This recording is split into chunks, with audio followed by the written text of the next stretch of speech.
আসসালামু আলাইকুম রহমতুল্লাহ।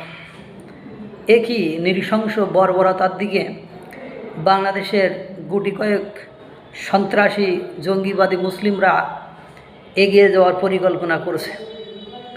একটা মাওলানার, এই মাওলানাকে ওই মুহিবুল্লাহ, যে মাওলানা মিয়াজি, যে ইস্কনের বিরুদ্ধে অভিযোগ নিয়ে এসেছিল, ওনার ওই থানায় আমি এই মাওলানাকে দেখছিলাম, মনে হচ্ছে চেহারাটা ঠিক ওরকমই। ভিডিওতে দেখা গেল সে মানে প্রকাশ অন্যান্য মাওলানাদেরকে উস্কাচ্ছে, তাদের ব্রেন ওয়াশ করতেছে যে হিন্দুত্ববাদের রাজত্বকে, রাম রাজত্বকে সরিয়ে এদেশে আমাদেরকে পুরুষ হতে হবে, মা হারাতে হলে হারাতে হবে, বাবা হারাতে হলে হারাতে হবে, বোন হারাতে হলে হারাতে হবে, স্ত্রী হারাতে হলে হারাতে হবে।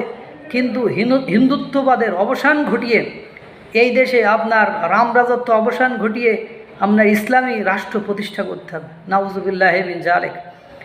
এদের চিন্তা ভাবনা এত নগণ্য, এত জঘন্য।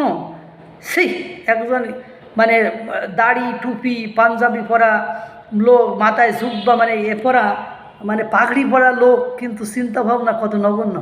বিশ্বের কোনো মুসলিম রাষ্ট্র, সচেতন রাষ্ট্র জঙ্গিবাদী ছাড়া, সন্ত্রাসীরা ছাড়া এই ধরনের চিন্তাভাবনা করতে পারে না। এই যে আফগানিস্তানের কথা ভাবেন, এই আফগানিস্তানের এখন আবার হিন্দু শিখ তাদেরকে আহ্বান জানাচ্ছে যে আমাদের দেশে আসেন। তারা এখন হিন্দুদের সাথে ব্যবসা বাণিজ্য, ভারতের সাথে ব্যবসা বাণিজ্য সব কিছু চালাচ্ছে, সব কিছু তারা আবার তাদের স্বাভাবিক করে নেওয়ার চেষ্টা করেছে। আর কত বড় জঘন্য চিন্তাভাবনা!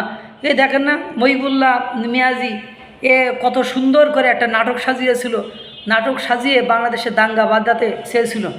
এটা যদি সিসি ফুটেজ অ্যানালাইসিস না করে পুলিশরা তদন্ত না করতো, তাহলে কিন্তু দাঙ্গা প্রায় বেঁধেই গিয়েছিল। এটা বলার অপেক্ষা রাখে না, কারণ মসজিদগুলোতে গত শুক্রবারে যেভাবে খুতবা পাঠ হয়েছিল বা খুতবা দেওয়া হয়েছিল, এবং বাইতুল মোকাররম সহ সারা বাংলাদেশের যারা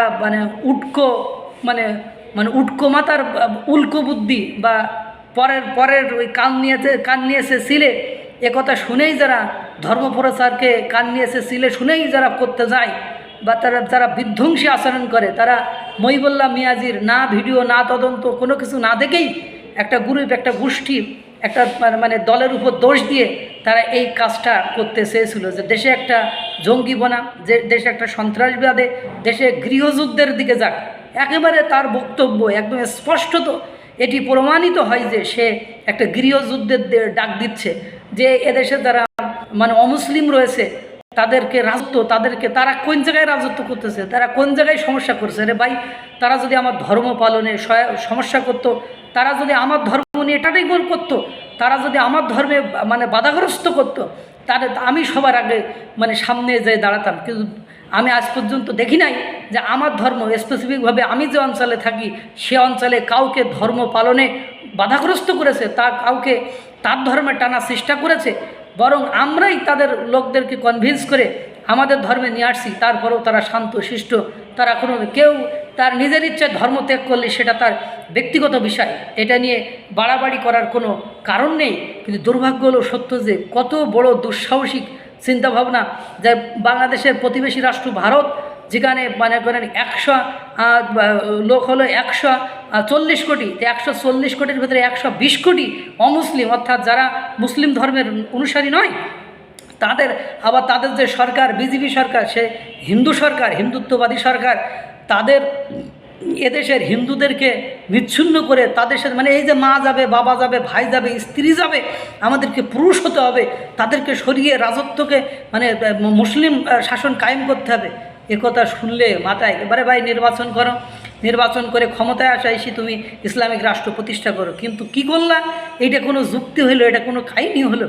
দেশকে তো একেবারে এই মাওলানারা গৃহযুদ্ধের দিকে নিয়েই ছাড়বে সেই পরিকল্পনা। সেই মহিবুল্লাহ মিয়াজি এখন তাকে পাগল বলে সাব্যস্ত করেছে। এখন সে সব নিজের মুখে স্বীকারোক্তি করেছে, ভিডিওতে দেখা গিয়েছে সব আকাম কুকাম সে নিজেই করছে। অথচ এই দোষটি এরাই আবার ওই যাকে ওখানে ওই কথা বলতে দেখলাম, একেই আমি মনে হলো যে ওই থানাতে দেখেছিলাম যে মহিবুল্লাহর এগেনস্টে মহিবুল্লাহর পক্ষ থেকে সে মামলা করার জন্য উতলা হয়ে গিয়েছিল। কিন্তু দুর্ভাগ্য হলো সত্য যে এই অভিসন্ধি, এই রুচি, এই আশা আকাঙ্ক্ষা বাংলাদেশের বুকে পূরণ হওয়ার কোনো সম্ভাবনা নেই। বাংলাদেশকে যারা সুযোগ পেয়ে মানে ওরা 54 বছর, দীর্ঘ স্বাধীনতা 54 বছর পরে বাংলাদেশকে এরা যে পাকিস্তান করতে চায় বা পাকিস্তানের মতো ওইরকম মানে সবসময় দাঙ্গা হাঙ্গামা, সন্ত্রাসী, জীবননাশ এই ধরনের মতো একটা রাষ্ট্র করতে চায়, সেটা এই বক্তব্য থেকে স্পষ্ট বোঝা যায়। আল্লাহ তাআলা সকলকে শুভ বুদ্ধি দিক, ভালো বুদ্ধি দিক। এই ধরনের বক্তব্য থেকে মানে তাকে ক্ষমাসে তার বিরুদ্ধে আইনি ব্যবস্থা নেওয়া উচিত যে এই ধরনের বাংলাদেশকে কেন ধ্বংসের দিকে তারা ডাক দিচ্ছে, কেন দাঙ্গা গৃহযুদ্ধের দিকে ডাক দিচ্ছে। আল্লাহ তাআলা সকলকে ভালো রাখুক, সুস্থ রাখুক। আসসালামু আলাইকুম ওয়া রাহমাতুল্লাহ।